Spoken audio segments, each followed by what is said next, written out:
கடந்த 50 ஆண்டுகளில் வந்து தமிழ்நாடு வந்து இந்தியாவிலே முதன்மையான மாநிலமாக வந்திருக்குது. எவ்வளவோ குறைகள், விமர்சனங்கள் இருந்ததுனாலும், குடும்ப அரசியல், வாரிசு அரசியல் இருந்தாலும், ஊழல், லஞ்சம், லாவணியம் தலைவிரிச்சு ஆடி பதவியில் இருக்க முதலமைச்சரே ஊழல் வழக்கில் ஜெயிலுக்கு போகக்கூடிய அவலமான நிலைமை இருந்தாலும், தமிழ்நாடு வந்து ஒரு வெல்ஃபேர் ஸ்டேட்டாக தான் இன்றைக்கும் இருக்குது.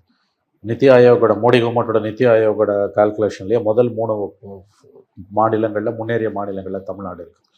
அதற்கு காரணம் வந்து முதல் 15 ஆண்டுகளில் காங்கிரஸ் கவர்மெண்ட் இன்ஃப்ராஸ்ட்ரக்சரில் போட்ட பணமும் கவனமும், அதன் பிறகு திராவிட இயக்கங்கள் வந்து அவர்கள் செய்த மக்கள் நல திட்டங்கள், எம்ஜிஆர் கொண்டு வந்த சத்துணவு திட்டத்திலேருந்து கலைஞரோட சமூக நிதி திட்டங்கள், ஜெயலலிதா அரசு அதை முன்னால் எடுத்துகிட்டு போன பல விஷயங்கள், தொடர்ச்சியாக 2 பேருமே வந்து 60 ஆண்டுகளாக அதை மாறி மாறி நல்லதை தான் செஞ்சுருக்காங்க. 2 பேரும் ஒன்றான்னு கேட்டிங்கன்னா, ஆனால் 2 பேரும் ஒன்று கிடையாது. சில அடிப்படையான விஷயங்களில் வந்து பாப்புலிஸ்ட் ஸ்கீம்ஸில் வந்து ஏடிஎம்கே திமுகவை முன்னணி பின்னுக்கு தள்ளிட்டு முன்னால் போகுது. இப்போ உதாரணத்துக்கு அம்மா உணவகங்கள் மாதிரியான திட்டங்கள்,